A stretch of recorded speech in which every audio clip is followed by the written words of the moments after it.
Hello guys, what is up? My name is Dylan. Welcome to the Popcorn Podcast. This is episode number 107, I want to say. 107. Could be 106 too. No, 106, 107? 107. Let's go with 107. Okay, 7. And of course, we are doing our classic yearly Oscar predictions. We are back. And we've got the Oscar gang, the OG Oscar gang back on the couch. Welcome back, Mickey, and welcome back, Panwa. Thank you very much. Hello there. And as you can see, something went horribly wrong in the dress code situation. Once more. So, do you guys remember last year when, what was the dress code last time? You were in a tux, I was in a suit, he was in a shirt. He was in a shirt. Now we're in shirts, he's in a jumper. Yeah. Which means that next year, we'll be in jumpers and he's going to be naked. I'm going to be in a fucking tank top or like a sportswear or something. And then the year after, I'm just not going to come.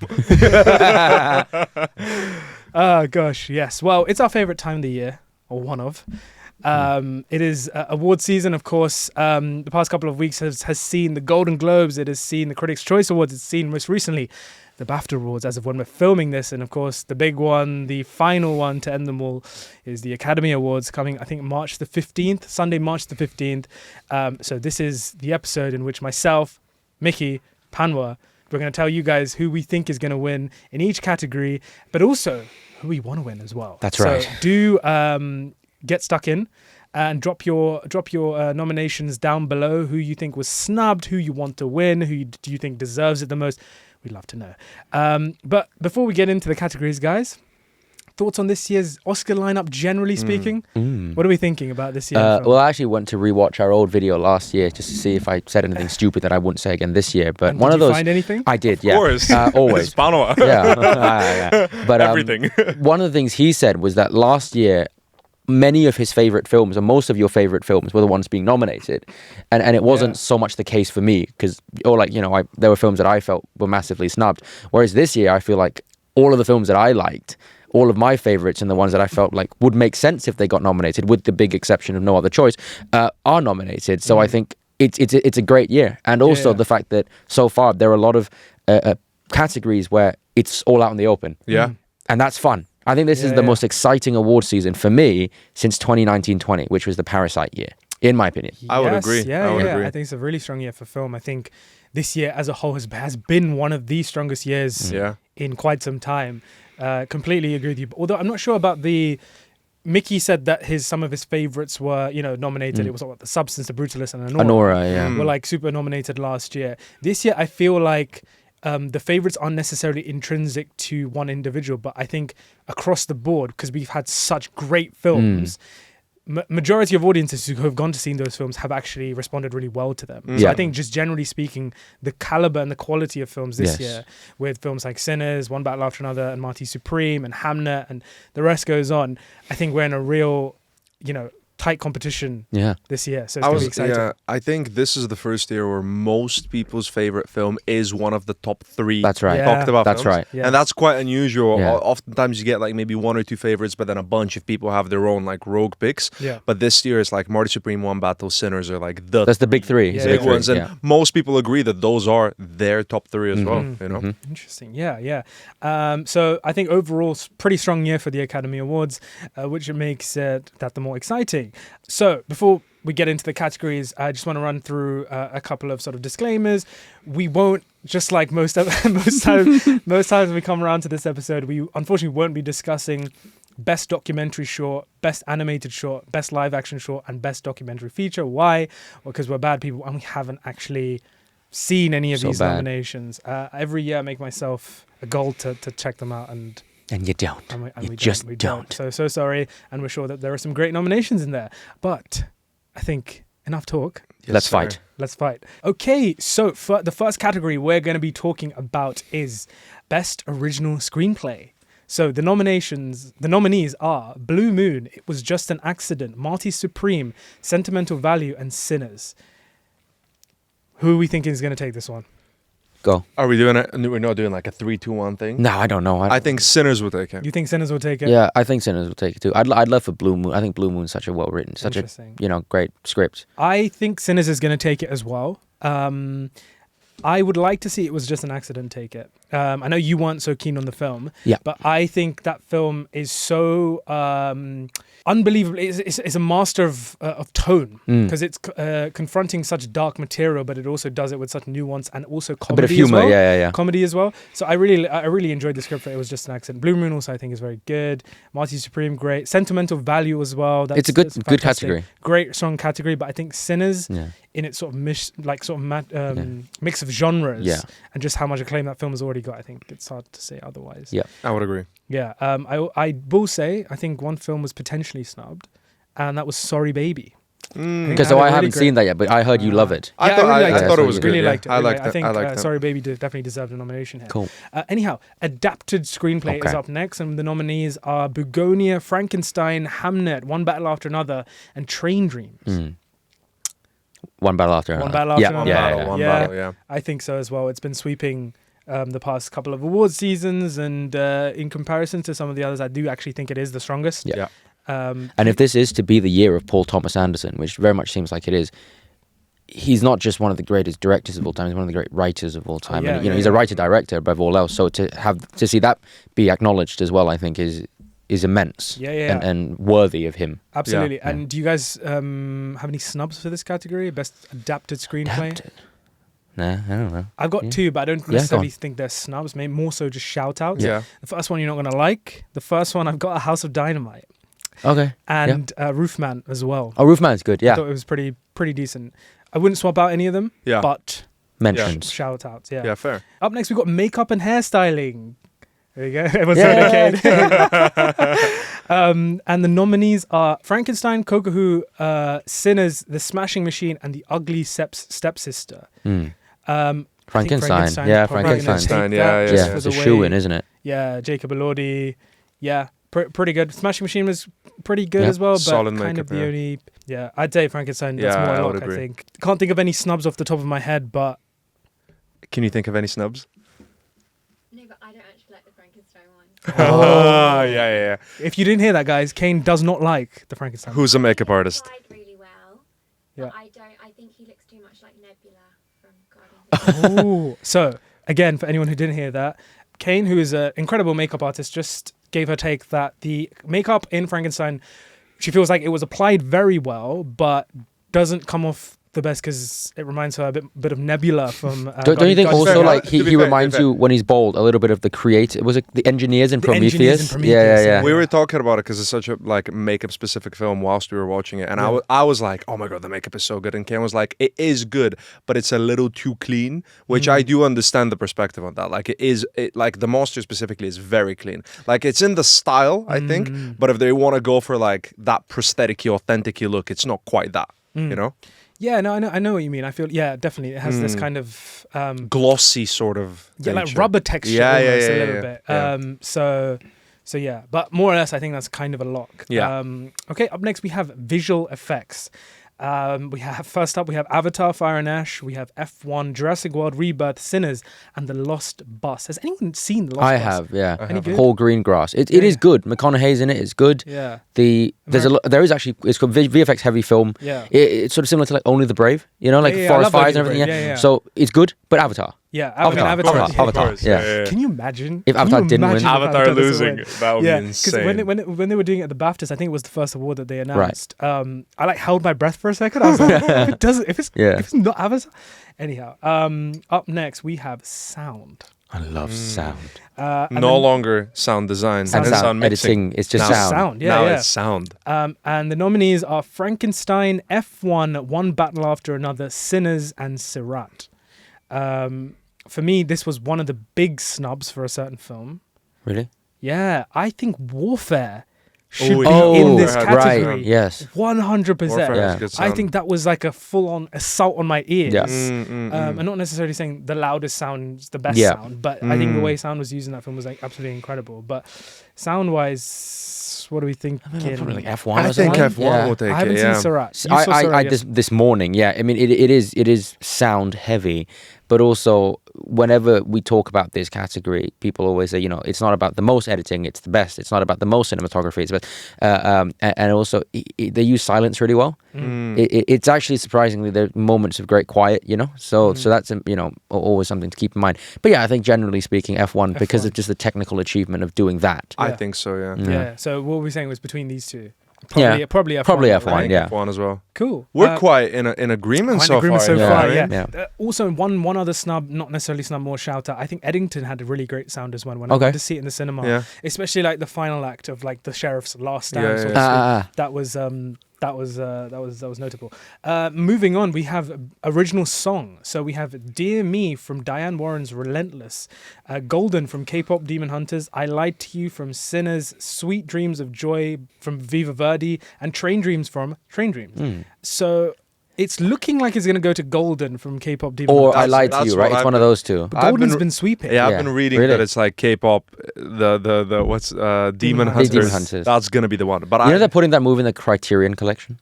Oh my god, I've heard the song only. I haven't watched the film, but it's good film. I Lied to You for sure. But that's just because because we love Sinners. Because K-pop. Is that what it's called? K-pop Demon Hunters. Yeah, it's not my vibe, but I prefer I Lied to You. Yeah, I think K-pop Demon Hunters is definitely more of like a straight up commercial pop song. Have you guys seen it? I have seen K-pop Demon Hunters. Is it good? It's alright. It's alright. It's pretty decent. It's pretty fun. The animation's cool. Yeah, and it's very creative. So, and it's alright. And got some good voice acting. So I liked it overall. I Lied to You with Sinners. I'm trying to really think of why it's actually not picking up the awards and what's making these academies and these award shows give it to K-pop Demon Hunters. It's probably because all the kids are singing Golden, and it's like it's marketed as a song independent of the movie. Whereas when you think I Lied to You, you think Sinners. But I feel like the Golden is played on like radios and I think, you know what I mean? Like I don't know about you guys, but I for sure I think underestimate the like how big K-pop Demon Hunters is. And I think it's like that song has been massive for so many people. So I think the popularity is like next level. Also, I Lied to You I love the song, but it's very dependent on the scene as well, isn't it? That's why the song also gained popularity. They live together. They live together, yeah. So I think probably we just underestimate the K-pop Demon Hunters. Good point. I think it will go to K-pop Demon Hunters, but I do think if there is any like, if it's not going to win, it will be at the Oscars. I think the Oscars will always like have that final like, like for example, when Boy and the Heron won over Spider-Verse, and things like that. Like there'll be that last minute shift. I think with categories like animation and song. The Academy has, I feel like, a reluctance to give it to the most popular, commercial kind of feeling song. Yeah. Whereas I Lied to You does some really interesting things. It almost like sort of goes Travis Scott mode towards the end, and the score blends into sound basically. Yeah. And Miles Keaton I think is fantastic. It's an incredibly well produced and well composed song. Like it really that scene. I saw a thing that was like kids in 15 years are going to say that scene is what inspired them to be filmmakers. I think it's it's probably the best scene. But if you were to like advise the betting people, would it be Golden? Probably Golden. Yeah. But I wouldn't advise the betting people to bet on this category. Yeah. Okay. Yeah. Moving on. Another music category we have one of my favorites, original scores. Okay. So we've got the nominees being Begonia, Frankenstein, Hamnet, One Battle After Another, and Sinners. It looks like a lock. Yeah. It looks like at the start before award season, I was actually thinking it was going to be more even between Sinners and One Battle After Another, Johnny Greenwood's score. Who deserves an Oscar at some point. Numerous Oscars. I feel so bad for him because he's done such incredible maybe work. Did he lose to Desplat for Shape of Water when he did Phantom Thread? Yeah. Okay. Yeah. The Academy loves Alexander. Even here he's got Frankenstein. To be fair, great score. Yeah. But Sinners is this is a lock. Yeah. This would give Ludwig his third Oscar. So let's have a quick chat about that because I see people talk about it all the time that the greats of each generation, John Williams and then Hans Zimmer, and then it's looking a lot like Ludwig could be the great of this generation. People are saying that by the end of his career, because he's already, he's in his late 30s, early 40s, and he's already won 3 Oscars and done Nolan movies, Coogler movies. He's done a Star Wars theme for The Mandalorian. He's doing Mandalorian and Grogu. That could he possibly even outdo a Williams and a Zimmer by the end of his career? How do we feel about that? I'm curious. So I think the way film scores were sort of analyzed previously is very different to the way they are now. Yeah. Now there is sort of more points for kind of creative. When I mean creativity, we have as composers there is much more choice for sound and instrumentation now than ever before. Before we used to composers would use the orchestra for majority of films. John Williams, that was his kingdom basically. Like he could do anything with that, and I think it was much harder to be a composer back in the day as opposed to now, because back in the day they were literally classically had to put trained pen to paper and write notes. Yeah. Now all you do is you have all this technology available. You just put things into a computer and let it produce things, and that's not to knock Ludwig Göransson. I think each era is different in film composing, but I do think Ludwig has an advantage here because he's able to diversify his scores more. Yeah. And if you look at his wins, he's gone from Black Panther, which he went to Africa, and the score for that is very drum heavy. It's very like there's lots of interesting instrumentation going on that we've never seen before. Yeah. There'd never been an Oscar winning score like Black Panther. Yeah. Then you get to Nolan, and he's gone sort of old school, and he's used the violins. More classical, perhaps. More classical, and that is just some incredible composition. And so he's not a one-trick pony. He does have and that now talent. blues, now blues, exactly. So in a lot of ways, his wins are celebrations of different genres of music. Amazing. And I think that is what the Academy loves. That's why he's doing so well. So you give Ludwig Göransson a script or a story that could potentially give him a space for. Even his Star Wars is so different from the John Williams. Exactly. Which score do you prefer? Just like preference. One Battle or Sinners? Sinners is more. You can listen to it more. It's catchy or recognizable. It's more catchy. It's got cool things. There's a lot more leitmotifs and recurring themes going on in Sinners. One Battle, I think, for just like a lot of people are taking the piss out of One Battle School because they're just. I love it though. I think they're both incredible. Yeah, I think One Battle's some of the stronger scoring moments of that film is the opening where like Tiana Taylor's walking on the highway, brass like coming up, and then also the River of Hills. Yes, but I think as well, kind of around the second act, you've got the whole everything where he is essentially escaping prison, which is the on the piano. But that building up for 35 minutes. It's so brilliant. It's really good. And Johnny Greenwood also a very, very versatile film composer as well. And I do think he will eventually get his flowers. I really hope to see that. But yeah, it's Ludwig. Ludwig's going to take it. And he could win another for Odyssey potentially next year. You know what I mean? We don't know, but let's see. Yeah. I don't think he will. I'm predicting I don't think he will, because I do think it's sounding like from the trailer like a very, how do I say? It is exactly what you expect from it's not subversive. It's not It's not different enough. Let's see what Hans does with June 3. Anyhow, moving on. Yeah. Next up, we have costume design. Okay. And the nominees are Avatar, Fire and Ash, Frankenstein, Hamnet, Marty Supreme, and Sinners. Frankenstein. Yeah. Frankenstein's got that strong category. Very strong category. Yeah. Avatar's in this as well. Yeah. Which I honestly struggle to. Quite odd. Yeah. Right. I'm sure because obviously majority of it is VFX, but there are, because I remember when I went to see the film at this special screening, they had some of the cast and crew come out, and I can't remember her name, but the costume designer came out and she was talking about inspiration behind the costumes and the fire tribe. Because I think they make them all and then they recreate them digitally. Make them all. I think they create them digitally, put them on them, and then make them for some of them for so I think they create them literally first. And then some of them, they design them first in person, and then they put them in. Could be. So, but let's just, if we were to replace, if something were to replace Avatar, another film perhaps, a shout out. What comes to mind for you? Wicked for Good, maybe. Yeah. I think that had great costumes. Yep. I think again, like just a quick one. When we talk about these categories, we think what's the most costume design, right? And so stuff like Marty Supreme, even though it was nominated and it's a great period piece and there needs to be accuracy, that kind of stuff isn't going to win because there's no like battle armor or there's no dresses and stuff. So when we talk about the subtleties of getting the little things right, I think F1 did a really great job of. I mean, maybe you can speak on this. I was a really big fan of the way they just dressed people in that movie. Yeah. F1. Yeah. Just really like them. Why? Because they wear normal clothes, but they look great in the normal clothes, and then the suits look great. Javier Bardem looked great. Sure, Really sure. liked it. I'm not saying they need to, be nominated for an Oscar. That was a bit rogue. Yes, I like F1. Fair enough. I think all the guys are very well dressed. I think Fantastic Four had some pretty good costumes. Yes, they did. Well. There you go. Fantastic Four. That's one of the Four, great one. 28 years maybe as well. Just off the top of my head, that's kind of, Phoenician Scheme. Had pretty good costumes. Yeah, I'm surprised. Normally Wes Anderson is the guy who gets these nominations in these categories, but... Yeah, definitely. Moving on, we got production design, with the nominees being Frankenstein, Hamnet, Marty Supreme, One Battle After Another, and Sinners. Another Frankenstein, maybe?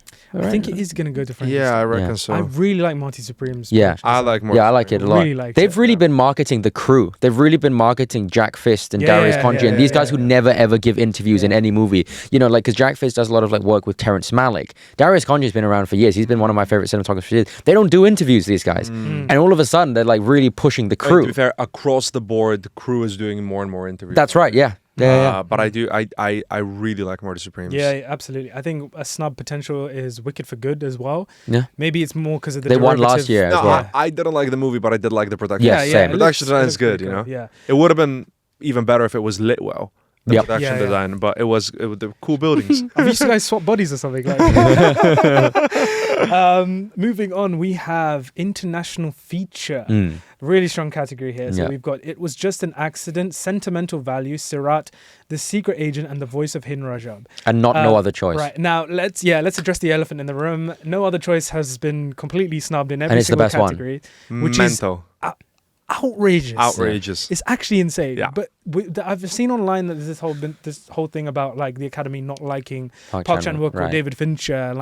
They don't like Fincher. They really don't like him unless they have to give a film Curious Case of Benjamin Button or Social Network, which is less on the psycho killer vibes and more on the more universally acclaimed stories. Let's see how Cliff Booth does, because obviously Once Upon a Time in Hollywood was not. Yeah, but Cliff Booth could be a bad film as well. To be honest, I'm still on the fence about it. So No Other Choice was snubbed, which is, and I think No Other Choice is not just one of the best international films this year. One of the best films. I agree. This year.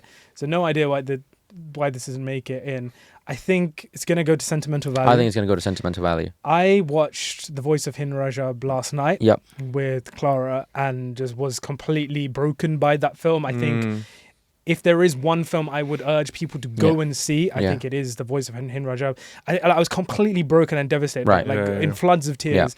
And all of this film is very much based on, not only based on real life events. It's using real life recordings of the girl's voice, which is heartbreaking. We were talking off camera. I was like, it's very rare that a film I feel is too heavy for me to watch. Yeah, but and equally I'm genuinely like, it's good. It's a good watch. You need to watch it. I know. I really should. Yeah. Because I watched that back to back with Sirat this morning. Tell me about Sirat. Yeah, actually, Theo gave it 5 stars when he watched it at LFF. Okay. And he loved it. And he loved It Was Just an Accident as well. Yeah.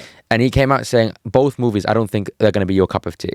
And you were right too when you said that It Was Just an Accident. I think I can absolutely acknowledge it's a brilliant piece of work and a brilliant piece of art, a brave and daring piece of art. One of my cup of tea. But Sirat, surprisingly, it was actually a really pleasant surprise. It starts off kind of what you think it might be going in, and then it just turns into something completely different. A film that is in the best ways possible, always kind of contradicting itself. Whenever you think it's going somewhere, it goes somewhere else. It's very subversive. Very subversive. And it's also equally really loud but really quiet, really big and bold but also really subtle. It's quite silly, but also very serious. And so I like when a film is a little bit all over the place, but it's intentional and it's part of what they're trying to do. So I was actually quite a big fan of Sirat. We haven't spoken as much about The Secret Agent. I know you've watched it, right? Yeah, you were a fan. I watched it last weekend. I really liked it. Yeah. I think is going to win the category. You think? Yeah. Over Sentimental? I think Sentimental Value. I think that's my rogue pick. Okay. Secret Agent. Yeah. Have you seen it? I've seen it. Yeah. I think. I just feel like it's getting all of this kind of secret hype right now. Ooh, secret that would be hype. very fitting, wouldn't it? I just have a feeling it's gonna surprise in the category. Interesting. Because how do you, not to compare, but obviously I'm Still Here won last year. you loved both, or you like both very much. I'll tell you what, international feature. You turn Brazilian. I turn into an honorary Brazilian. Yeah. For the when it comes around.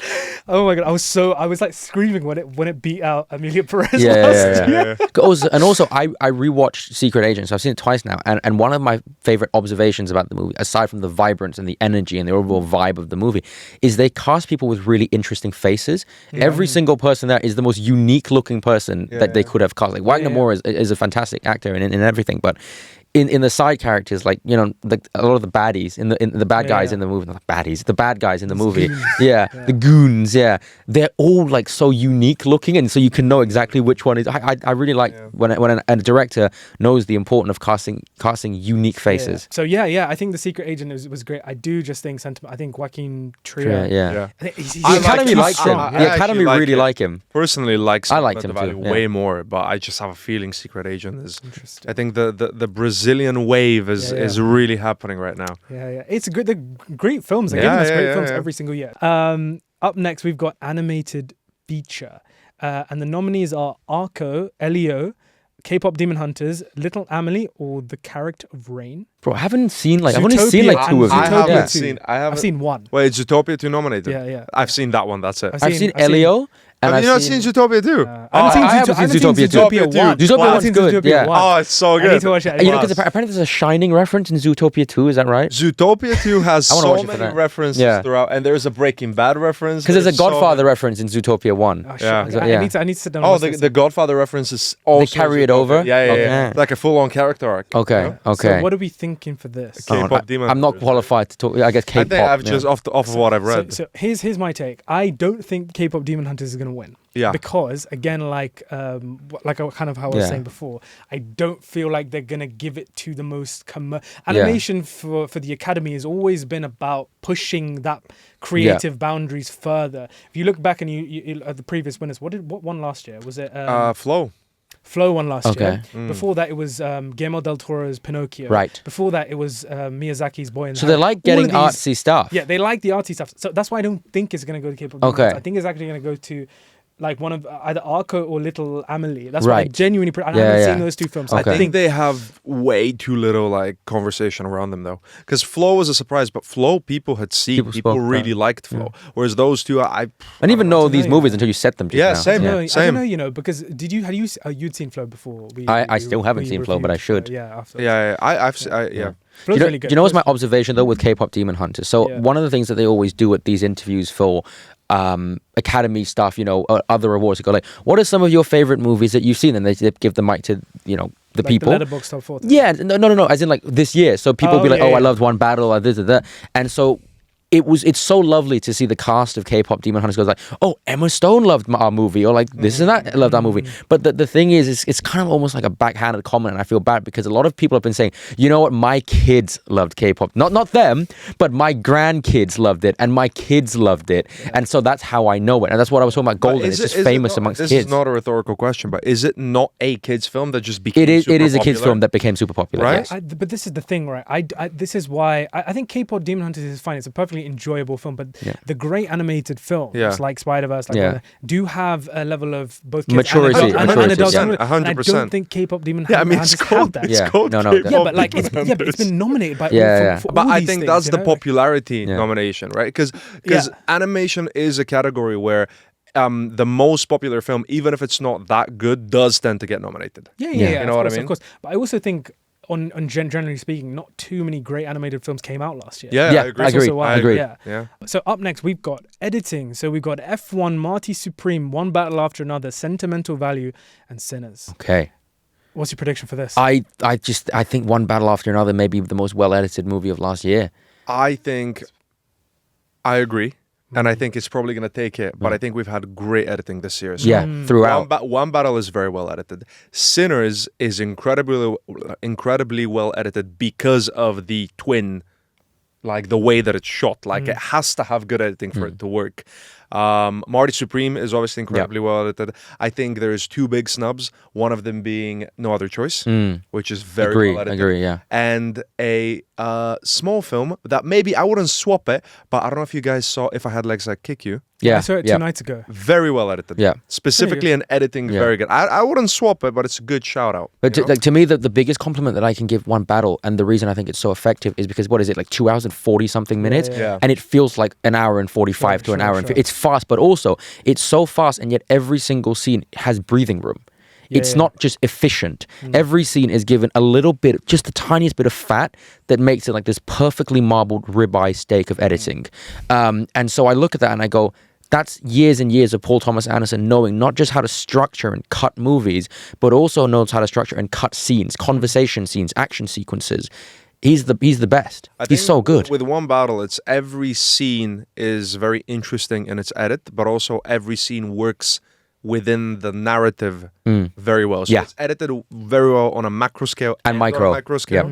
But I think the top 3 films of the year, like universally agreed, Marty Supreme, One Battle, Sinners. They're all very good. Very, very dependent on great editing, actually. I think the editing is very key in them. Yeah, I will second that. I think One Battle After Another, I think for me, but personally favorite, best edited scene this year is that middle sequence of One Battle where Leo is on the phone and Benicio looking under the bed. He's like, what time is it? And he goes like 8:20 and like for no reason. And then they're like evacuating the sort of premises and they're all jumping from roofs. And that sequence is what, like we were saying, 20-25 minutes, and it just flies. I think this is like just incredibly well-paced film all in all. And then each sequence has that it builds its own rhythm, like the River of Hills sequence at the end, the prologue at the beginning with Teyana Taylor, like all of it just is like this meal marinating. And I think the edit really carries it quite well. So I agree. So and then F1 as well is fantastic editing. And that's obviously like the most amount of editing. Again, it's like the most technical film, right? So there's always a chance it could get, because Ford v Ferrari won over a number of films. Top Gun Maverick won for that's right.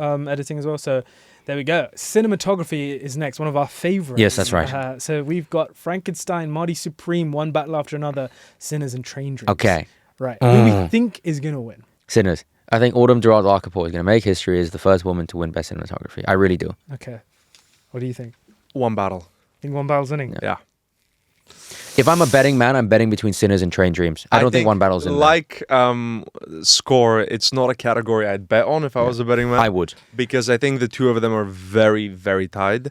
But I think it's going to go One Battle. Interesting. I can equally see One Battle After Another taking it, and I can equally see Sinners. Yeah. And Sinners hasn't won so far in any of the cinematography. Because Train Dreams has won a couple, right? Has Train Dreams won like Golden Globes. Okay. And then One Battle's won since. Basically. Okay. I think I could be wrong. I'm gonna go with I have a good feeling like you. I think it's gonna go to Sinners. I think as well in terms of shooting that on the format, the IMAX and the film and the all of it. We eat that shit up. People eat that shit up. Yeah. So I do like similar to Oppenheimer as well. Like it's doing something different in that department as well. And I do think I think Sinners is really strong. One Battle. I mean, so is One Battle with VistaVision. Really VistaVision. Yeah. Oh yeah. It's tough. It's tough. Okay. This might be one of the most competitive categories I like. And then Train Dreams as well. The composition of the shots is unbelievable. Are really great. Very much. He's very much a student of Terrence Malick, this director. Yeah, definitely. I think One Battle is also they're both incredibly skillfully well shot films, One Battle and Sinners. But I do think One Battle is just more beautiful than Sinners. I'm the other way around. I think so. Personally, I think it's more just they're very different, so it's hard to compare. But I think in terms of how beautiful that cinematography is, I prefer One Battle. Interesting. Frankenstein, for me, I liked the cinema. I don't know if I'd even put it in the category. I feel like at some points where, like, I like the film overall, but there are some points where there is a sense of artificiality. I agree. 100%. You can see like the green screen in the background with the more close up. Despite the amount of practical stuff they did as well. Because I feel like definitely with Guillermo del Toro and Dan Lawson, and I love them both. And I mean, he does some great work with Chad Stahelski, Dan Lawson. I love him. The more of Guillermo del Toro I watch, the more I realize he I don't want to say he repeats himself, because every director repeats themselves in one way or another, but the more I feel like I really beginning to understand how he does things, from like Crimson Peak, Shape of Water, Nightmare Alley, Frankenstein, he approaches scenes in a very similar way in that sense, which is completely fine. But when I look at Josh Safdie with Darius Khondji as well on Uncut Gems and Mighty Supreme. There are things that are similar, but then there are some big differences, in the lights and the colors and the compositions. And I go, I would have preferred Guillermo to maybe have switched it up a little bit more. It's just my personal opinion. I also think that comes with the stories themselves. Yeah. I feel like Guillermo's stories definitely all do have similar threads running That's through right. them. That's Whereas right. like Josh Safdie From Uncut Gems and Mighty Supreme, they're very different. Yeah, that's right. So there we go. Yeah. In sync. Uncut Gems. Up next, we've got directing. So we've got Paul Thomas Anderson for One Battle After Another, Ryan Coogler for Sinners, Josh Safdie for Mighty Supreme, Joaquin Trier for Sentimental Value, and Chloe Zhao for Hamnet. Easy. So it's Paul Thomas PTA? Anderson. Yeah. It's Paul Thomas. I was legitimately considering putting like money on it. Yeah, because it's the easiest. Like, Yeah, because the what are the odds? Like He has to get it, 1 to 50 is like, but it's the easiest £5 you'll make. You know what I mean? Like, it's of course it's gonna be him. No way. He has to. He has right? to. No This is way. it. This is it. He hasn't. This is it. Let's This is say it. there's an upset. It was Ryan Coogler. It's What Ryan are the Coogler. other ones? Ryan Chloe Zhao, Coogler, Ryan Josh Coogler. Safdie, Joaquin Trier, and Chloe Zhao. I think if I was guessing, I would say Coogler. Yeah. And if it was my preference, I would also say Coogler. You would prefer Coogler to win over PTA? No. Oh, If we're excluding Okay, PTA, okay, I think okay, PTA is the best directing of Sure. the year, Yeah. hands down. Sure. I also think potential snub. Yeah, maybe but not Park is- Chan-wook. Sorry, Park Chan-wook. Park Chan-wook's great. I also Yeah. think Jafar Panahi for It Was Just an Accident is doing something Because he incredible. risked his life to make that movie. Oh yeah, that as Yeah. well. But I think he's doing some really incredible stuff in that. So yeah, that's directing. Yep. Actress in a supporting role. We're getting onto the Okay. acting nominations. Okay. So we've got Elle Fanning for Sentimental Value, Inga Ibsota Lilias for Sentimental Value, Amy Madigan for Weapons, Wunmi Musaku for Sinners, and Teyana Taylor for One Battle After Another. Any snubs, firstly? Ooh, let me think. Sally Hawkins for Bring Her Back, potentially? No? She's really good. You know when you said, I thought you meant Sally Field. I was like, what's she even? Yeah, Sally Hawkins, very good. Yeah. She's very good. No. Sure. Nothing comes to mind, I think. Sure. It's Maybe the gotta go- wife I think in No Other Choice. I thought she was really good. Yeah. The wife is really good. Yeah. It's for sure a category that is unpredictable. I think there is not a front runner No. right now. But what does your heart Yeah, say? because it's crazy, isn't it? So Amy Madigan won Golden Globes. It's a and then Critics' Teyana Choice, Taylor Critics' won- Choice, and no? then- Oh yeah, Critics' Choice. And then Tiana won Golden Globes. And Teyana won Golden And then Globes. Wunmi Musaku won BAFTA. BAFTA. So who wins the SAG? Whoever wins the SAG will tell us. No, not No, It's necessarily. the Screen Not Actors necessarily. Guild. I'm just happy Amy Madigan got a nomination. Well, no, sorry, because She's really isn't it the case that when you vote for Oscars, it's the people within your department in the academy who vote for you. So the cinematographers vote for the cinematographers, the editors vote for the editors, and so actors vote for SAG. No, so that's why actors vote for SAG, which means if actors vote for actors in the Oscars, that's really going to dictate the most likelihood. Yeah, but also a lot of it is dependent on, because now the voting is still going. So a lot of it is dependent on, how it's going with every new week, like the PR of every new week, because it changes from from November to January. You could have completely different frontrunners, Yeah. But what does your heart say? I think it's going to be Wunmi Musaku. You think so? Yeah. And I think it's going to be Tiana Taylor.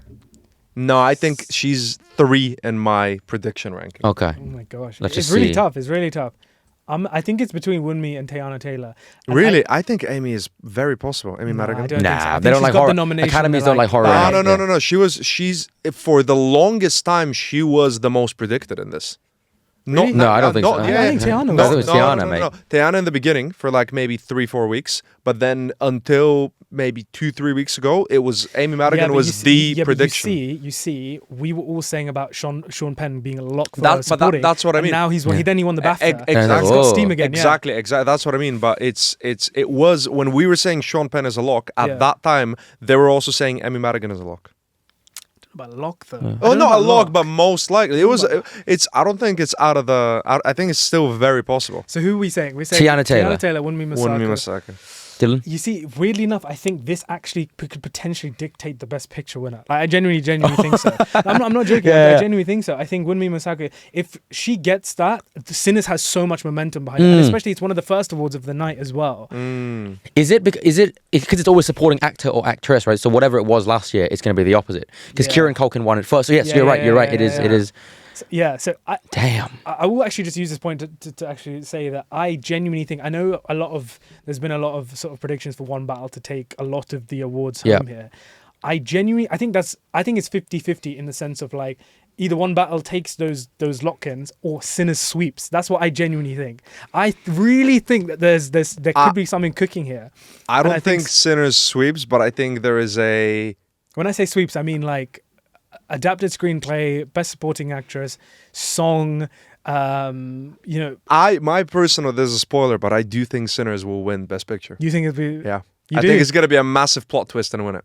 Wow. Because right now there is a bit of like because One Battle's been a lock for so long, and now I feel like there's like lock fatigue. People are kind of bored. Yeah, you're right. Lock fatigue. People are kind of bored of it being... Desert fatigue. Well, no, because actually, it's interesting you say this because Jamie Lee Curtis, when it was Everything Everywhere, she used that, like a similar phrase to that, which was that for the longest time, everyone thought that Everything Everywhere was going to win, so much so that people started getting annoyed at it. And so they were like, how do we fix this? How do we, campaign for this? Right. Guaranteed PTA wins Best Director. Which is why I'm like, it is very likely Sinners gets Best Picture. Okay, well, let's wait for it to get to Best Picture.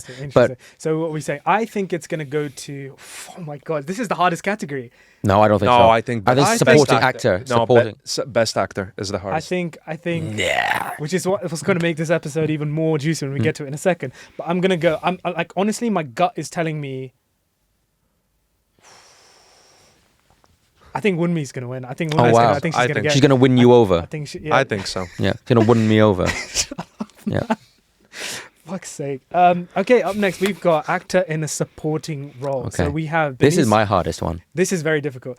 We have Benicio del Toro for One Battle After Another. A few small beers.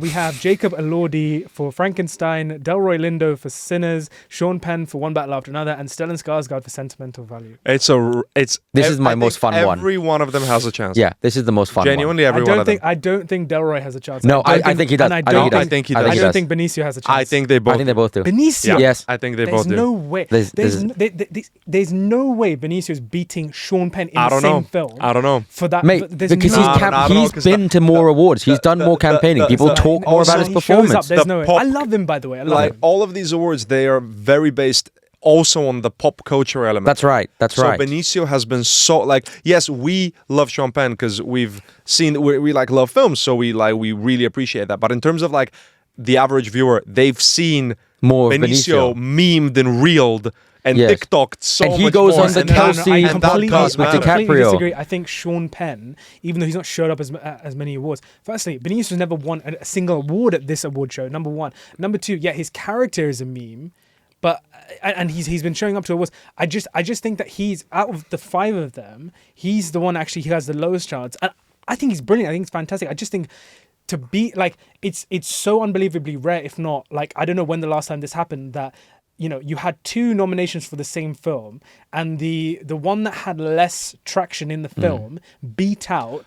I genuinely think I do agree with you genuinely, but I think it's still possible. That's what I'm saying. It's not impossible. It's completely not impossible. But I do agree. It's way. I would also go as far as saying I think Delroy Lindo has a higher chance of winning the Academy Award than Jacob Elordi for this. Do you agree or you disagree?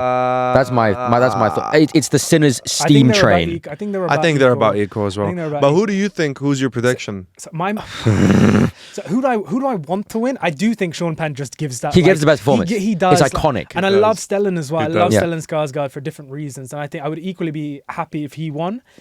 And I don't think he's ever been nominated. Wow. Who? Stellan Skarsgård. No. I don't think he's ever been nominated, which is crazy. But I think he's going to take it. I think Stellan Skarsgård's going to take it. Yeah, I think I could see that as well. Because I would say Sean Penn, but Sean Penn's got one. He's got two. He's got two, man. Yeah. So that's why I think they're going to be like, Stellan, never been nominated. He deserves his flowers sort of thing. And he's good. Yeah. So I think it's going to be him. You know what? I don't know if you've heard this quote. Steven Spielberg said this about maybe like Return of the King or maybe some film. And he was like, the idea with the Oscars is they don't want to see you win too much. There's always some kind of like, jealousy within the industry or whatever. And so Sean Penn having the same amount of Oscars as Daniel Day-Lewis, it might like make people weird. But then Anthony Hopkins beat Chadwick Boseman. That's in 2021 as well. That's right. And they put the best actor for last, thinking that Chadwick was going to. Everyone's like, oh my god, Chadwick's going to win. Fucking no, he didn't. Crazy. So I don't know. So are we all just saying a soft Stellan for now? Soft Skarsgård. Who do you want to win? Like, who's your pick? Like, who do you really want to see win? And who do you think deserves it?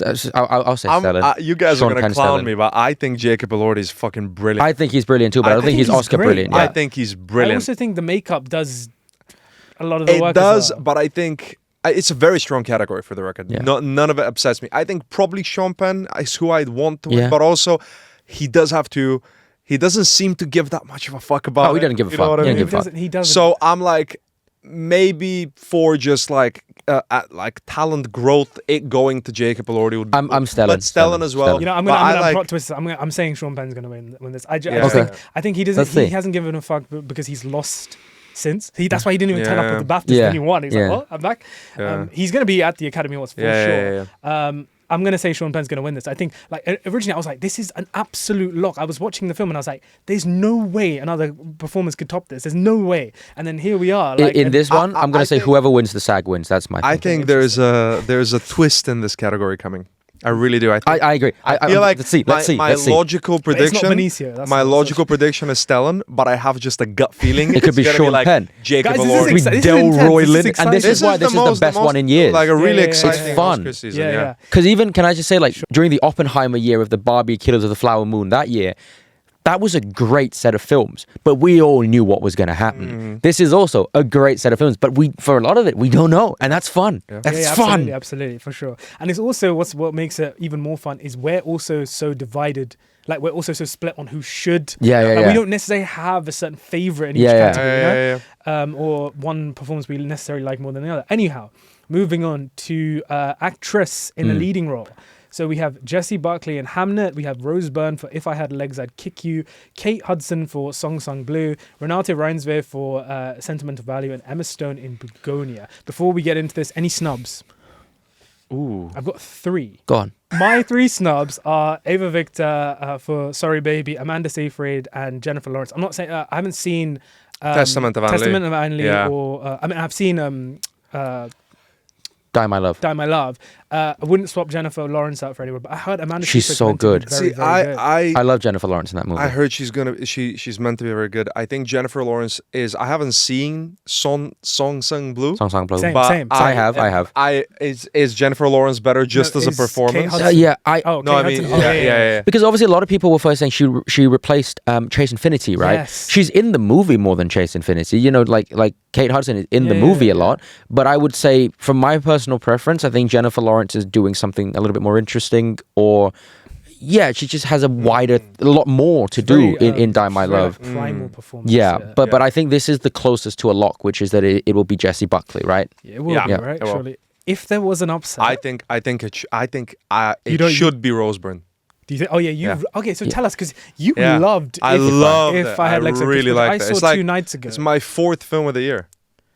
I You really gave it liked it. 5 stars, didn't you? Yeah. I thought it was super like. First of all, it's shot and edited so well. I hate it. You But hated no, it. As in, I hated watching it. If that makes sense. Yeah, but I it's- think that's. yeah. I think No, that I makes know, complete I know, sense. I know. I thought it was a really bold, really fresh, really like charged film on a very small scale. So I think it makes complete sense that it's not getting. Who was it many- produced by? A24. Just checking. Yeah. But hey, there's I'm there's just checking, I'm there's just checking. plenty of actually. I I'm think joking. there's plenty of A24 films this year I haven't liked. Fair enough. That was a joke, guys. It's a a little little joke joke. aside Guys, joke. A look at that joke. But I thought it was a very like it just hit me, you know. Like I think because I can't relate to any of the themes personally, for it to make me feel was I thought really impressive.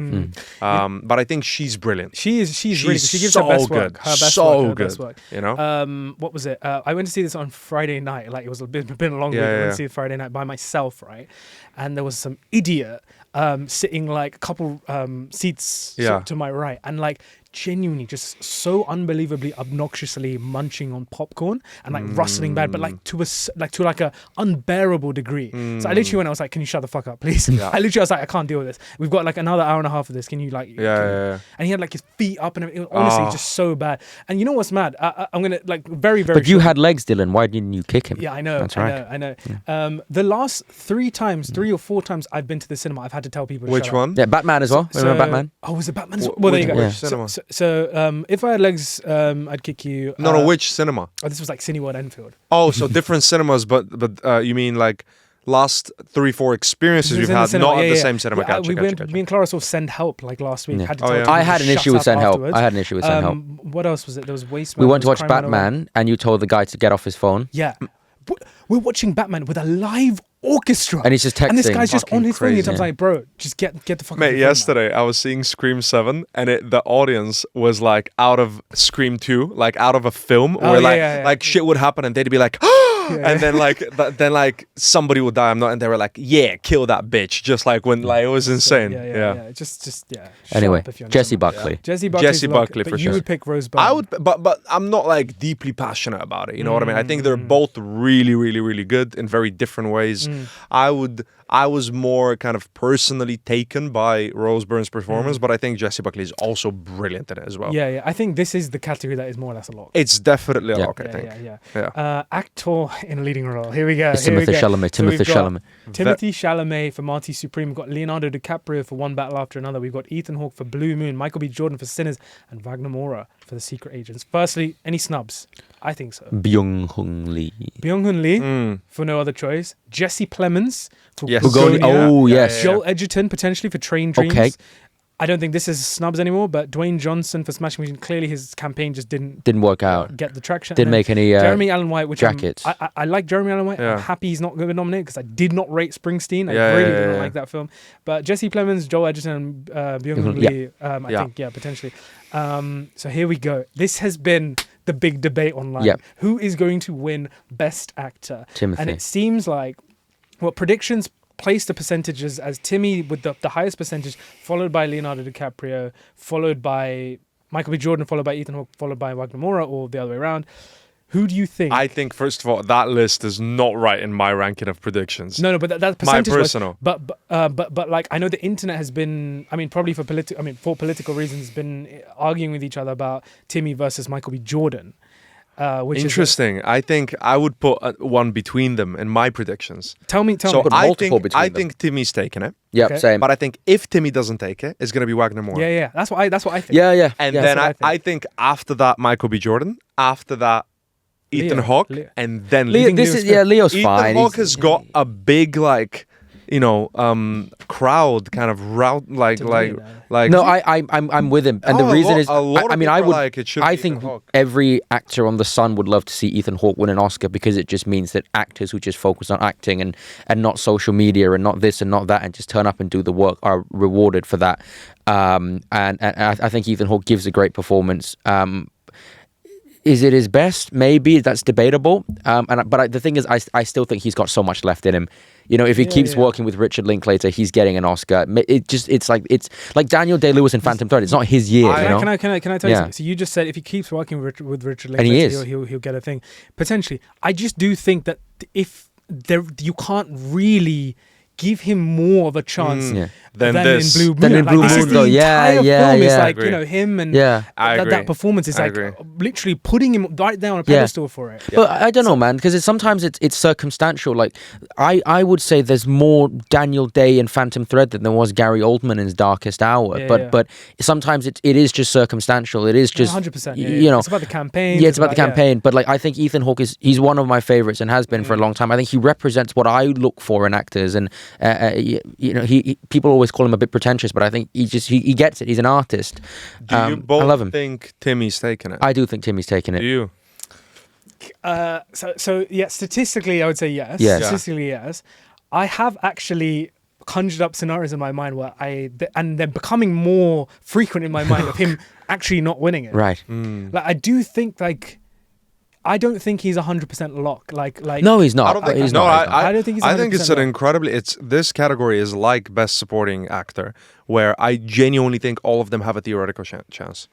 I wouldn't say any one of them is like, oh, that's impossible. Yeah. But you know things that, like, I don't want to say embarrassing because I don't think necessarily Timmy should be campaigning this fucking hard, but Yeah. like to do this amount of Like, work And not he's win. chilled out a bit in the last like 2 My- 3 weeks. well, Has he? Because he's been doing interviews They with like make- with Nolan, Q&As, bro. Yeah. Yu-Gi-Oh shoot. Oh, you know, I saw the guy. Yu-Gi-Oh, like I saw him Oh, come yeah, out yeah, to Prince yeah, Charles. Prince Charles, yeah. But also like I've been listening to he did 5 interviews from 824, Nolan, yeah. Denny, Elle Fanning, Fanning. Edward Norton, and Ben Affleck. Yeah, yeah. And they're all really great. Yeah. And they're all very When have you informative. seen an actor do this Yeah. kind of thing before? He's gotten Denny absolutely Villeneuve to wear a crazy. Marty Supreme jacket. He's gotten it's- Lamine Yamal to wear a Marty It's Supreme insane. jacket, So- for heaven's so sake. I do think like I don't want to say it would be funny, but like if If he doesn't win. if he doesn't, it's just gonna be like, oh, it's gonna be so. Again, to me, Yeah. this will be informed a little bit by the SAG. You know, who wins that?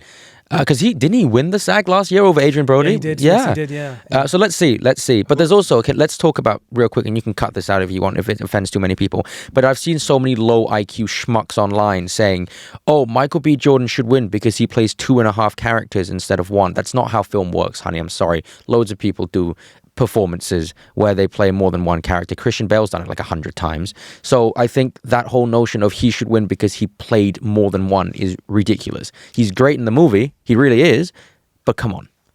Yeah, like of course, like just because you're playing more than one Yeah. character doesn't necessarily mean the performance is better. Leaps and bounds better than anyone else. No, it's Exactly. not. I think Sinners has definitely a lot of momentum behind it, as it should. Yeah. I think people definitely want to see Michael B. Jordan rewarded for that kind of it's definitely his best work by a mile. Yeah. I do prefer some other performances in this category, but that's not to knock him or say Do you think this is your favorite performance of his? I mean, I like Killmonger a lot, but I love him in some of those Creed films. Well, Creed I films glaze are good. Creed. I feel about Creed how you feel about Top Gun Maverick. I better in glaze this. Creed. I think This Sinners, is a much juicier role. Yeah, I think with Sinners, what I really like about his performances, there is like a vulnerability that he brings here that I haven't seen before. with Okay. Jordan. There is Okay. that kind of, I do think it's his best Is work. Timmy who you'd want to win? Yeah, Me too. yeah.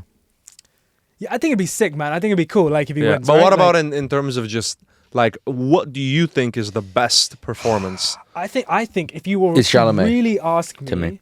if you were to really ask me out of these who I think is the best performance, I think Ethan Hawke is the best performance. Okay. I think Fair- Ethan Hawke's is the that's best a fair performance. assessment.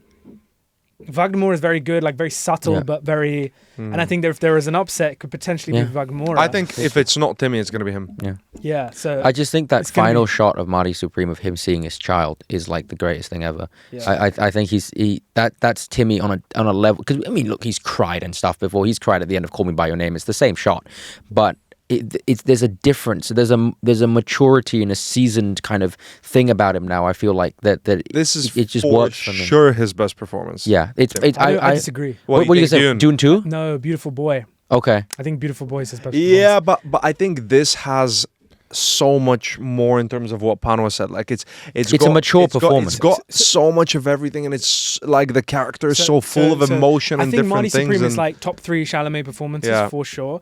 The reason I think Beautiful Boy for me potentially is his best is because it is the one performance where I don't actually see Chalamet anymore. Oh, okay. I do think he's completely transformed Yeah. into this addict, Yeah. basically, like from his body, like genuinely the way he shifts himself and the way he's like begging in some scenes. It's top tier level work. Like Because obviously, like with this one, there's little details like the fact that he had to wear contact lenses because he was wearing ridiculous glasses to make his eyes bigger. Sure, yeah. And they put like acne scars on his face and some shit. yeah, There's yeah. little shit like that. But like overall, I do think there's a maturity, and I think he probably thinks this is his best performance. I mean, he probably says Yeah, this yeah. is Definitely this is thinks top this is level his best shit. performance. But like, I think he's really great. Look at the camera. Yeah. Marty Supreme Christmas Day. Marty Supreme Christmas Day. Marty Supreme If Christmas someone Day. loses an arm, but they gain an arm intellectually, that's a price I'm willing to pay. But, I think he's great. I think he's really, really good.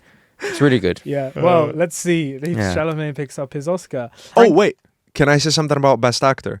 Yeah, go back, Sure, edit it yeah. back in. I think I don't know his last name, but the I Swear Robert Arameo. Yeah. Incredible performance, Oh, yeah. definitely snubbed. He's I would, great. Yeah, I would go as I would swap him out personally. I think so. I would I haven't legit- seen the film yet. but Brilliant. I know But he's good. He He's is. I know he's bro. fantastic. He's so good. Yeah. He's I would actually say maybe like best performance of the year. Arameo, yeah. So, Incredible. so I had Arameo, a- is that Arameo? Robert Arameo. Arameo, yeah. So I had an argument recently with Isaac, dear friend Isaac, saying like the BAFTAs are basically just trying to like stay relevant by giving I Swear and giving that film that kind of limelight. And I completely disagree. I think that film, it's a great film. I haven't even seen it, so I shouldn't Mate, it's technically be able to good. talk No, about no, it. no. But It's His from what I've performance- seen, from what I've seen, he completely completely transformed. I think it is the best performance of the year. Yeah, yeah. In terms I of think he's acting really, really ability, special. fucking brilliant. He's really Like, special. so good, and it's such a big snub. Because by the end, because I know he's not Scottish. Not right, But I Scottish, forgot. doesn't I have forgot that Tourette's. he's not. Yeah, Doesn't yeah. have Tourette's. Yeah.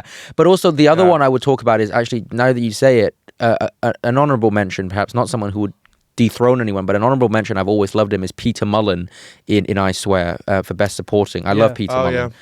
Who plays his boss, you know? Yeah. He's been one of my favorites for a really long time, character actor sort of guy. Yeah, love him too.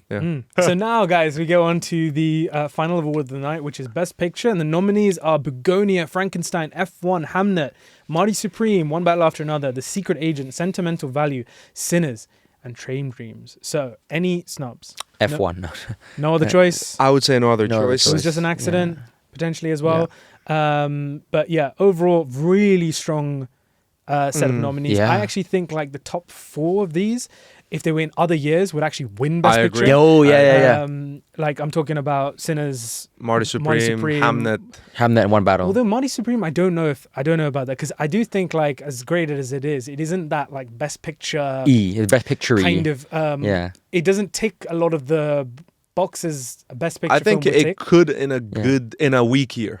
But wouldn't you say that? Would you say that also like about like Anora? Like that's not an on paper. Anora. Sure, that's a good point. But I think off the back of Anora, I think Anora is more stylistically and narratively different to anything that's come before. Whereas Marty Supreme is kind of towing this line between being a great A20, like a mass appealing A24 film with all these moving parts and a story that's digestible, but also like just different enough, if that makes sense. So it's almost in the middle. Right. That's what I feel. So let's talk about One Battle versus Sinners then, shall we? So are we agreeing that that's the fight here? That's the fight. That's absolutely the fight. Any surprise, like there's a small chance that this could come and take Best Picture. Hamnet has more chance than Marty Supreme. Theoretical chance Hamnet could come Sentimental in, but Value? Nah. No. Okay. I think it's like, my personal take would be it's like I don't even know, 50% I would go Sinners, and then like 48% One Battle, and then 2% Hamnet.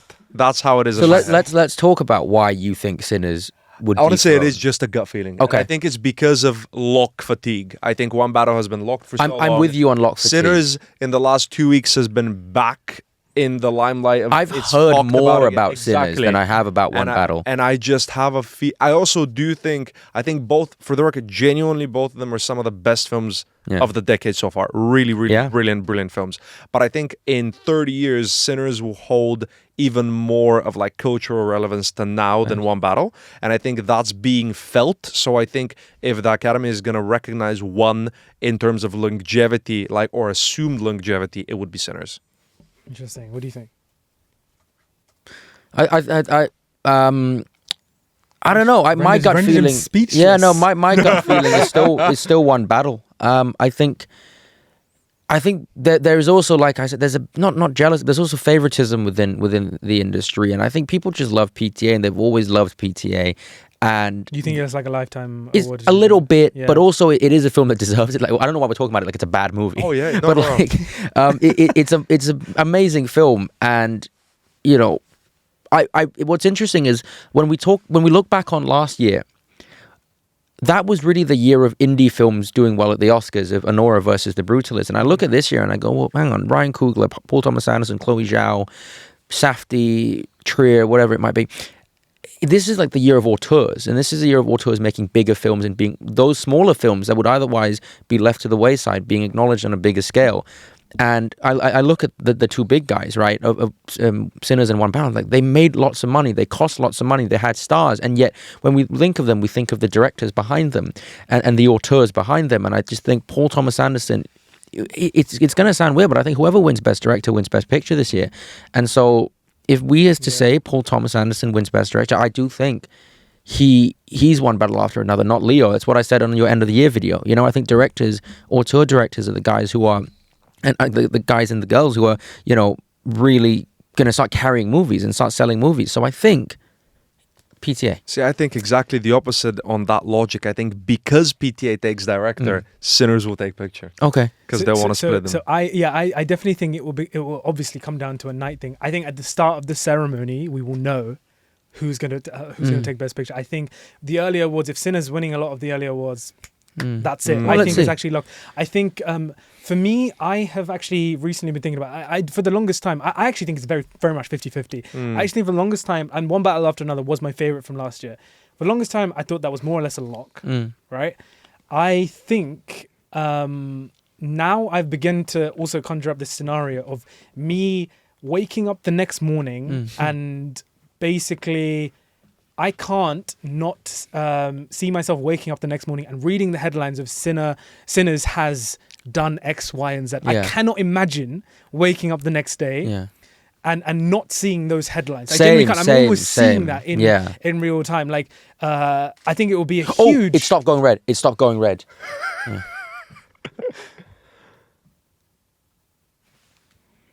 Oh gosh, do we know when that cut out? No. It was full when it was fine when I stood up. I checked it, maybe like 5 minutes ago. Okay, cool. It's full. Okay, there's these two. Yeah. For some games.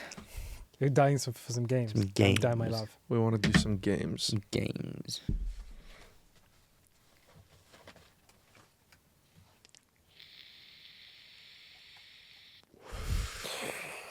And the other guy's... And you're just like... Great, thank you. Grape. Yeah, I just cannot imagine going to work the next day or like waking up the next morning and not being like, Sinners has made history. You know, I can't see it happening. Yeah. I think... Yeah, I don't. It's more of just like. Let's play a game before we play the games. There is a general consensus, I believe, statistically, that whichever film wins best ensemble at the Screen Actors Guild has typically, not always, not like Conclave won it, but they didn't. Anora won last year, but typically like Oppenheimer did it, I believe, and Spotlight did it, and all this kind of stuff. And both films are kind of large ensembles, Sinners and One Battle. Both films have great leads and great supporting. When just not take away the films for a second, just look at their cast. Let me stop you right there.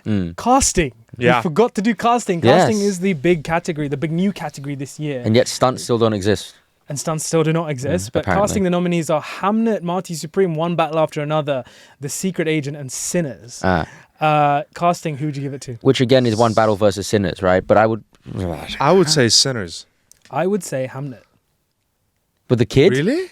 They're the kids. No, it's a category we don't really know what to expect, right? Or how they judge it. Some people are saying it's basically ensemble. Yeah. Other people are saying that it's like new talent award, basically. It's like the kids and things. But then also, like if we're using this kind of like unorthodox logic, I would say Marty Supreme because they cast non-actors to play, extras and all that kind of stuff. So I think casting for me, if I was casting, grading it or whatever, I would do it not necessarily on the talent in the cast or the star power of the cast, but more so which actors fit those roles or embody those roles or create those roles the best. The ones that you could look at and be like, I can't imagine another actor doing that. Yeah.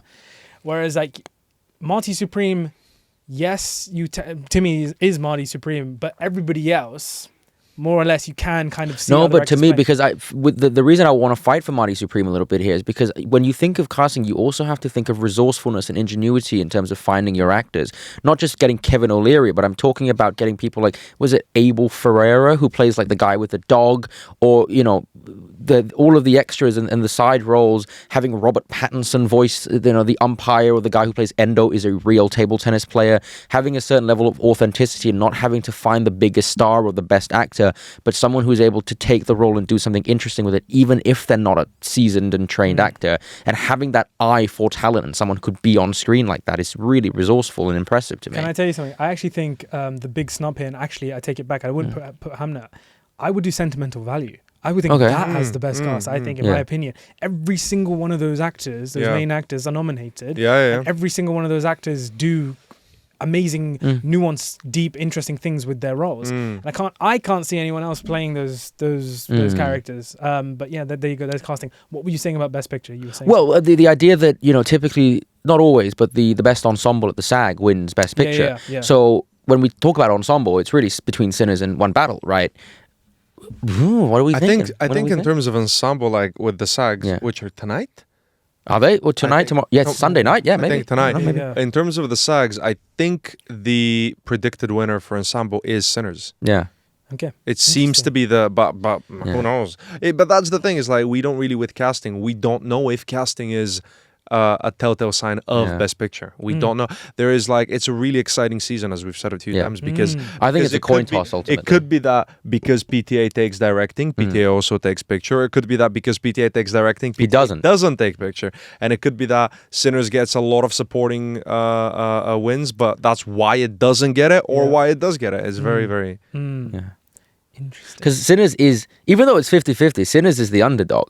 And, you know, I look at one battle, I'm like, I feel like the producers of that film, the studio behind it, like, they greenlit that film because, the studio head knew he wasn't going to make money back, but he was mates with Paul Thomas Anderson. You know, I just feel like they know Hollywood. They're friends. They're friends. They have friends in I Hollywood. also think we can finally put this idea to rest about if a film comes out at the very start of the Academy season, like if it's a summer thing. I don't think we can put it to rest. Why? Because we have Sinners, Everything Everywhere All at Once, and Oppenheimer. But that's right. The last four of 3 or 4. But those are 3 exceptions to the rule.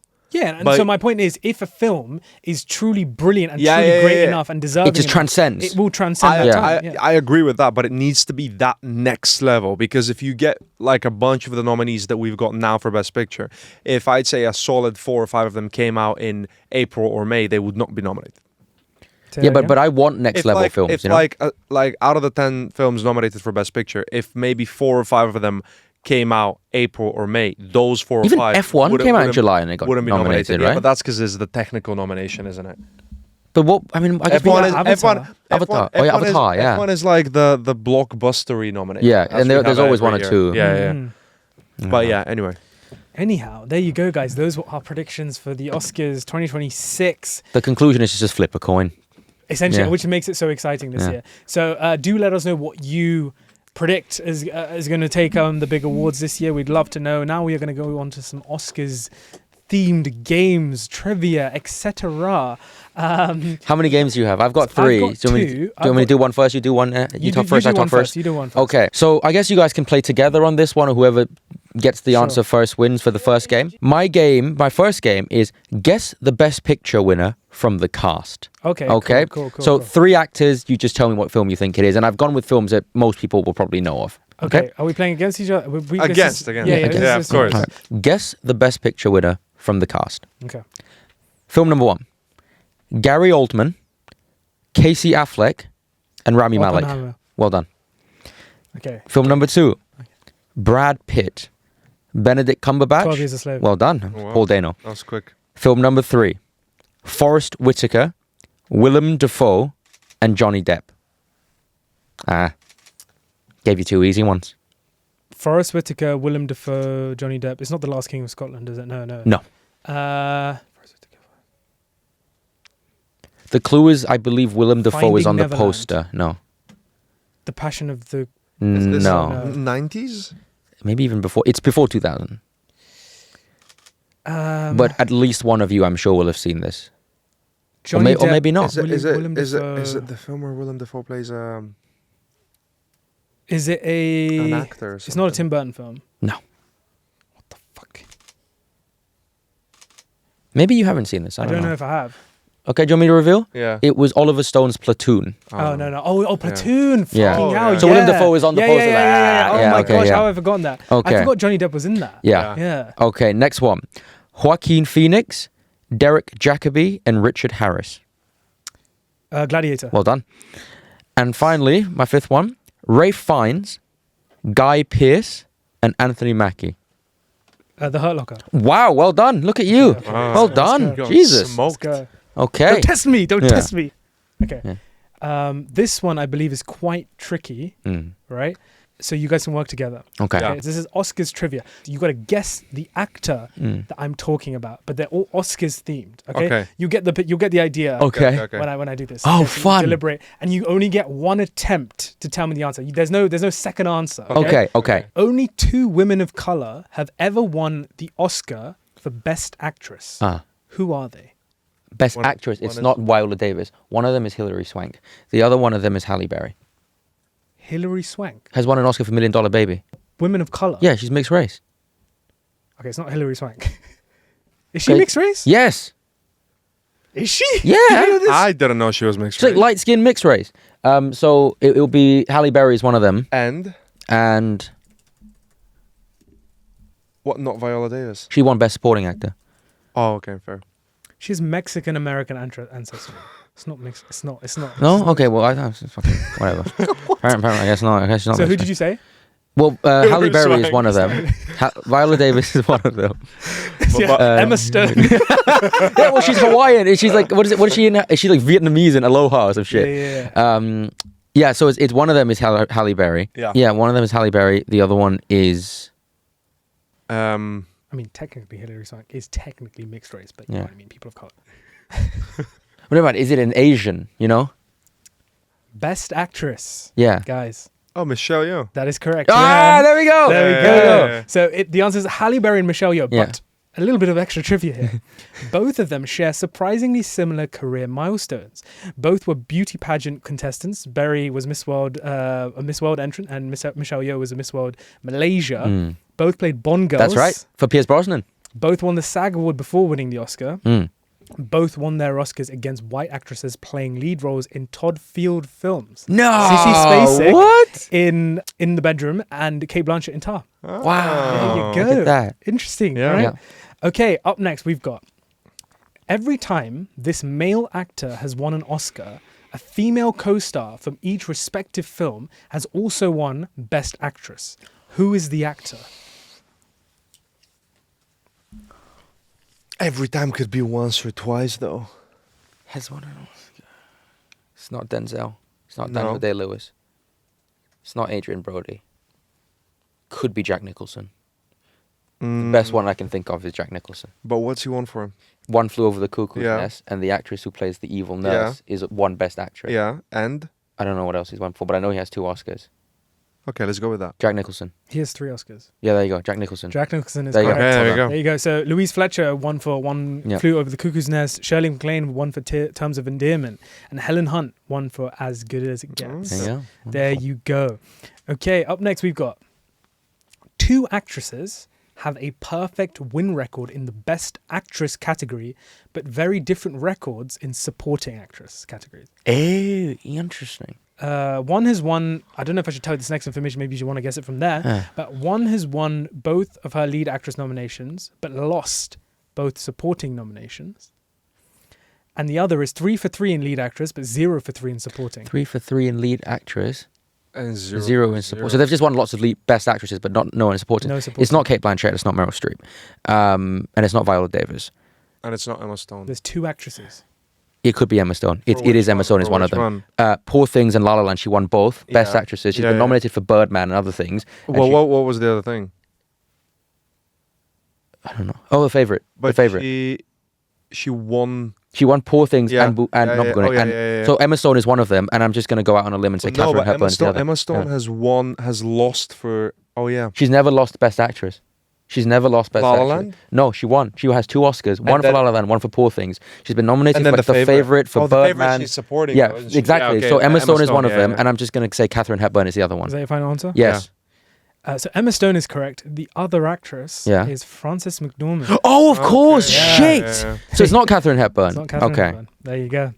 And finally, the last one we have is, who is the only actor to win an Oscar for portraying a real person who also has won an acting Oscar?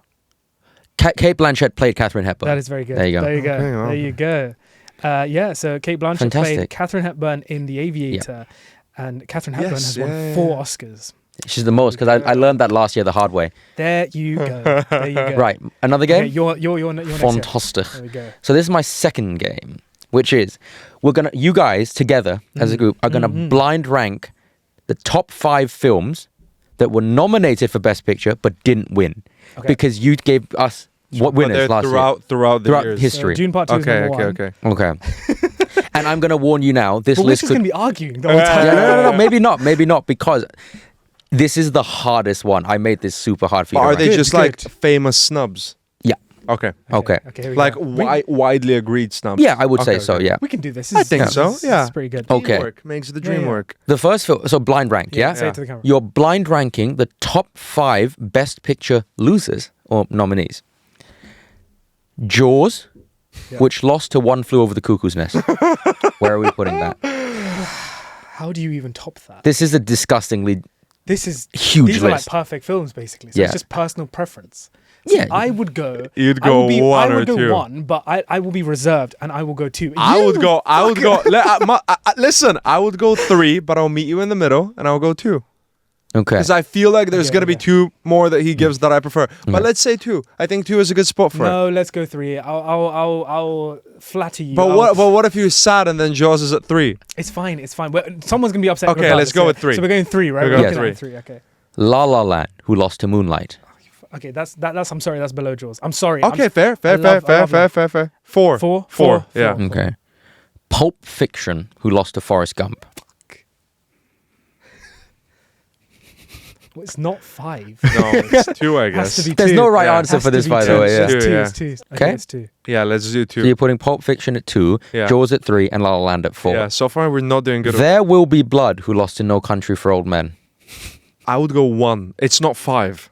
He's gonna fuck us No, in the last one. I don't think so. I don't Yeah, think maybe, so. you know. He's gonna fuck us. Just remember what you did last year. This is reverse psychology of what Nah, you did last year. I think we commit to 1. You gave Let's me do one, let's Coda do last one, year. let's do And one. finally, Taxi Driver, which lost Oh, to fuck. Rocky I mean, at number 5. at least we have. Okay, There Will well, Be Blood. how would you rank them now How that would you I know rank them?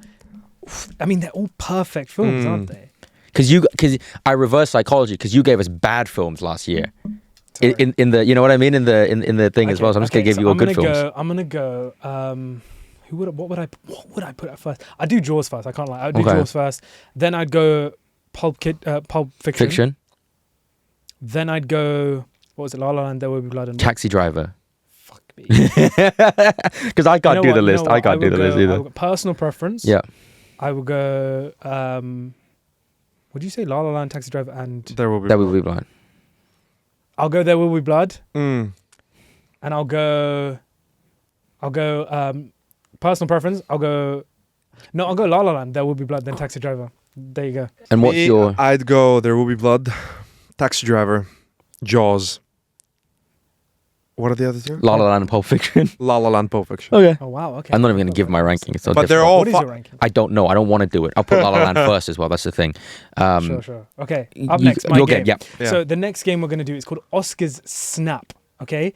Who has more nominations? Okay. So I'm going to give you 2 actors. Yeah. And you tell me which of those 2 actors has more nominations. Okay. For both supporting and Yeah. best. Okay. Not just supporting. Irritating. Across. Everything across. Irritating. But they're actors. You will see. You Okay. will see. Because Oh, I he's going see. to use You Kenneth see. Branagh like he did last doing year. like, See. uh, Right. Okay. So, which actor has more Oscar nominations? Mm. Okay. First up, we've got Leonardo DiCaprio Mm. or Christian Bale. Leonardo Leo. DiCaprio. Is that your final answer? Yes. That is correct. Leonardo DiCaprio has 8 Oscar nominations. Christian Bale has 4 Oscar nominations. Up next, we have Emma Stone or Jennifer Lawrence. Emma Stone. Final answer? Yes. Yeah. That is correct. Emma Stone has 7 nominations and Jennifer Lawrence has 4 nominations. That is correct. Up next, we have George Clooney or Brad Pitt. Brad Pitt. Is that your final answer? He has way more. Yeah, Brad Pitt. That's incorrect. They are tied. Bollocks. They are tied What? at both 8 Oscar nominations. Well, because Brad Pitt has like production. He owns Plan B. So like Moonlight and 12 Years a Slave and any movie by Plan B is by Brad Pitt. That is a good point. As an EP, he's probably got a lot of nominations. Brad Pitt, George Jeremy Clooney Kleiner, has and Dee Dee writing. Gardner. George Clooney has Because writing. what it would be like Michael Clayton and So, stuff like that. Good Night and Good Luck. He got Yeah, a yeah, nomination yeah. for writing and directing. Yeah, sorry, Tony Gilroy did Michael Clayton, not George Clooney. Up next, we've got Kate Blanchett or Kate Winslet. Battle of the Kates. Who has more Oscar nominations? Kate Winslet? I'm gonna say Kate Winslet, just to be different. I'm gonna say Kate Winslet. Yeah, me too. We could be wrong. That's incorrect. Yeah. Kate Blanchett has 8 Oscars. That's what happens when you try to be different. 8 Oscar nominations, and Kate Winslet has 7 Oscar nominations. Up next, we've got 2 more. We've got Margot Robbie or Saoirse Ronan. Saoirse. Oh wait. No, because Margot's a Yeah, she producer. Produces. Yeah. But what does she produce? What? Scott- Oh, no, because Promising Young Woman won an Barbie. Oscar, And bro. Barbie. And Barbie. Margot Robbie Margot. is what I say. Yeah. That's incorrect. Oh. But Saoirse Ronan's been doing it since she was a Saoirse child. Ronan has Yeah, but 4 she's got what, nominations. Yeah. Margot has 3. So one is an Saoirse actor Ronan- for I, Wait, Tonya. Wait. Yeah. Margot has Barbie EP, Yep. Promising Young Woman EP. But was it a Best Picture nomination? during that COVID year? Okay. It was nominated for Best Picture. Promising No, Woman. It wasn't. Okay, but Emerald Fennell No? won. Emerald Fennell won, I guess. I don't. Did she produce it? She did. Yes, Yeah, Lucky yeah, Chap. yeah. It was Lucky Chap's first film. She was not nominated or something for Best like that. Picture. One of the first Promising ones. Young Woman was not nominated for Best Picture. Okay, but then she did I, Tonya, which is another... Mary Queen of Scots. That wasn't nominated for Best Picture. No, but she was nominated. No, she wasn't. No, she wasn't. No? No, she wasn't. Oh.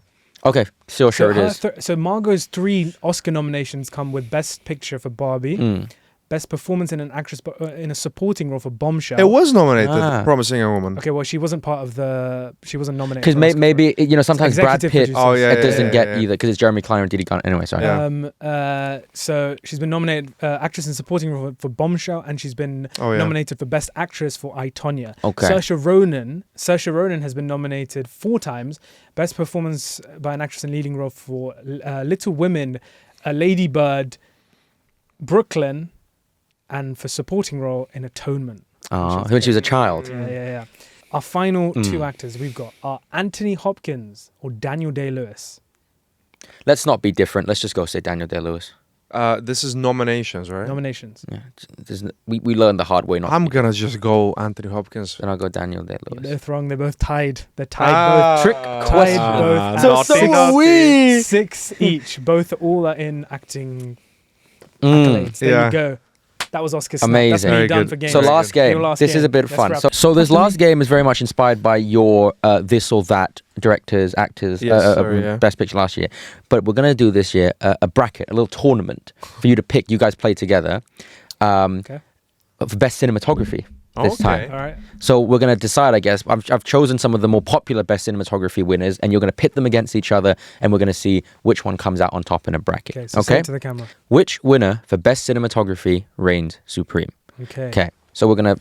First one, Emmanuel Lubezki for The Revenant versus Janusz Kaminski for Saving Private Ryan. I'd say The Revenant. Yeah, I would say Saving Private Ryan. I just rewatched it like 3 weeks ago. You have to decide. Not Saving Private Ryan. The Battle of Omaha Beach in the that is some of the most incredible. I'm going Saving Private Ryan just for that. You have to decide together. I mean, I love The Revenant. I really do. No, okay. I'll meet you at Saving Private Ryan. And also, but the thing with The Revenant is it's all shot in natural light. Yeah. I'll meet you there. It's difficult. Okay. All of these are really difficult, by the way. Saving Private Ryan. Yeah. Okay. Greg Fraser for Dune versus Freddie Young for Lawrence of Arabia. Dune. I will take this one personally if you answer wrong. You can argue and debate a little bit. No, I'm going Dune. If you went Dune 2, I might have gone Greg Fraser. I'm going Lawrence of Arabia, bro.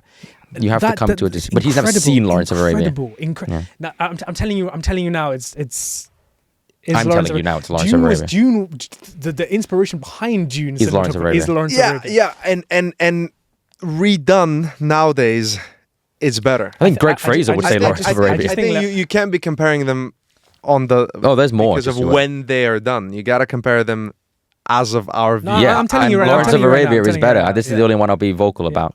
I disagree, but we can... Okay, Lawrence of Arabia. Okay, next one. I love Dune, by the way, I'm just saying. Vittorio Storaro for Apocalypse Now versus Russell Carpenter for Titanic. Apocalypse Now. Yeah, Apocalypse Now. All right. John Alcott for Barry Lyndon versus Andrew Lesney for Fellowship of the Ring. Fellowship of the Ring. Sorry. It's going to ruffle some feathers, this one. Fellowship. Sorry. I rewatched it recently as well. Yeah, so did I. It's the most beautiful Lord of the Rings film. It is the most beautiful, but is Stanley Kubrick beautiful? What are the viewers going to think? I love Kubrick. If you gave me... I mean, no, but if we're talking cinematography, Barry Lyndon is a better... This was a really interesting one to put because it's a film people say it's like the best looking movie ever, right? Versus Fellowship, which is like if you want to give it to Barry Lyndon, go for it. Okay, I'll take Barry Lyndon because I gave you 2. Yeah, you gave me 2. All right. Daniel L. Fapp for West Side Story, original, versus Lena Sangren for La La Land. La La Land. La La Land, yeah. Okay.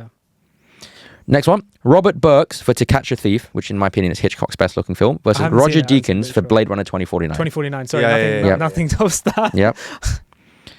Alrighty. Next up, Peter Powell for Crouching Tiger, Hidden Dragon versus Nestor Almendros for Days of Heaven. Crouching Tiger. Okay, interesting.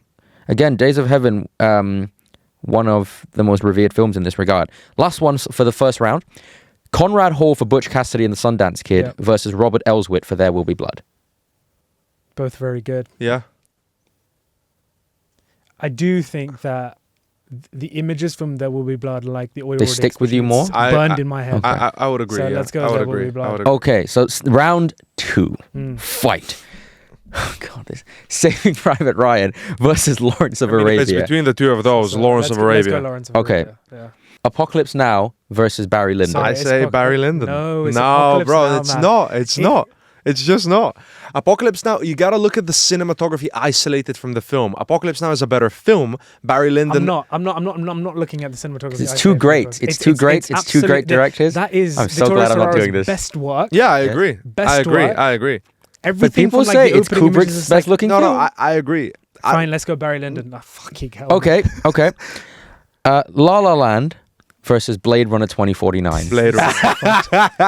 Yeah. Blade Runner, Blade Let's Runner. go Blade Runner. Okay. Let's go Blade Runner. Crouching Tiger, Hidden Dragon versus There Will Be Blood. Crouching Tiger. Yeah. Hidden Dragon. Sorry. Yeah, Okay. yeah. Now, we have. Would you say Barry Lyndon was? Yeah. Barry Lyndon versus Lawrence of Arabia. I mean, Lawrence listen. of I think best game. I told you it's a good game. I think it's Barry Lyndon, but I'll give you Lawrence of Arabia. But don't you dare put Lawrence of Arabia number 1 in front of whatever's next. But you don't know Why? what. Why? I know it's gonna be what Crouching Tiger. Well, okay, versus- but wait. No, it's not. Well, you don't know. You don't know. It's gonna be So Blade Runner. That's what it is. decide. Yeah. Okay. Between Barry Lyndon next one and is Lawrence gonna of be Arabia. Blade Runner versus Have you seen? Crouching Have you Tiger. seen Yeah. Lawrence It's of not Arabia? recording. 10 It's not years recording. ago. It's not recording. 10 years ago, I will admit. But we give it to Blade Runner in the end, and now we give it to Lawrence of Arabia. We're not making a deal right now. We're No, talking No, about we're the making it. exact- No, We'll because get we're to that not. when it comes- Because we're not we'll gonna get- decide. You'll get to Because that. we're not. Can we have different brackets from this No, point no. onwards? We have to collectively you decide. have- yeah. Okay. Okay. Give it to Lawrence. No. So if we want to fight about Lawrence Barry of Arabia Lyndon or versus Barry Lyndon, yes. You're telling me it's Barry Lyndon because it's Kubrick's best looking film. I think it's one of the best looking films of all. It is. time. It is. It also the way it utilizes cinematography is unlike any other film. In there's other films that utilize cinematography in their own ways, but the way that Barry Lyndon is composed and the way that the story itself fringes upon the cinematography, the fact that they had to invent candles for it. Sure. Lawrence of Arabia has literally a scene of a person riding a camel in the distance in the horizon for about 5 minutes. Oh my God. Yeah. And that scene is just image and silence. Yes, and the well, And there the is well. unbelievable amounts of storytelling in just that one. Yes. One No, fucking I shot. agree, but I mean, And the sunrise. That's the best sunrise in And it's cinematic. exactly- You can say it has the same. candle. It has the. Okay, There's no right answer, by the way. Okay, Listen, okay. we'll If you give it to wanna- if you Lawrence wanna of take- Arabia. It's not recording. It's We'll not give it to we'll give it to Lawrence of Arabia, but then it's okay. Give it to Lawrence of Arabia. let's Give do it to Barry Lawrence of Lyndon. Arabia. Let's No, do no, Barry no. Lyndon. What the fuck? Let's do Don't Lawrence. bend Let's do over. Don't Lawrence. bend over. Let's do Lawrence. Okay. Okay, we're doing Lawrence of Arabia. Okay, Even now though it's versus could be the right good. choice. Blade Runner 2049 Or Crouching. versus Crouching Tiger. Blade Hidden Runner. Okay, so now. Okay, so now it is Roger Deakins for Blade Runner 2049 versus Blade Freddie Runner. Young. No, but It stopped recording. We agreed. I gave you fucking it's not Lawrence about- of Arabia, hang on. so the Blade Hang Runner on. takes it. Okay, just out of interest, would you do Barry Lyndon over Blade Runner 2049? No.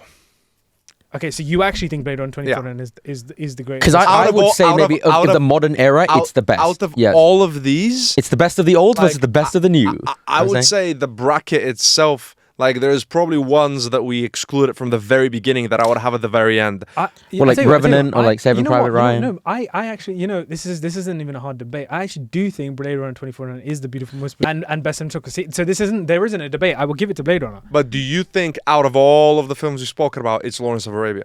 Is what? Is best cinematography? Because No, he's I saying think he's going to give Blade Blade Runner. I think You Runner. think Blade Runner? I think Blade out of Runner. all of them. So you agree with Blade Runner, Vinny? On a personal preference level, I Yeah. think Blade Runner. Yeah. I would agree. So what the Oscar winner for best cinematography that reigns supreme of the ones I've picked is Blade Runner 2049 by Roger Deakins. There we go. There we go. And on that note, guys, it's been an episode and a half. If you enjoyed hearing the three of us talk shit for an hour and 48 minutes, 49 minutes, however long this is, do drop a like and also, of course, leave your Oscar predictions down in the comment section below. Who do you think is the best cinematography winner?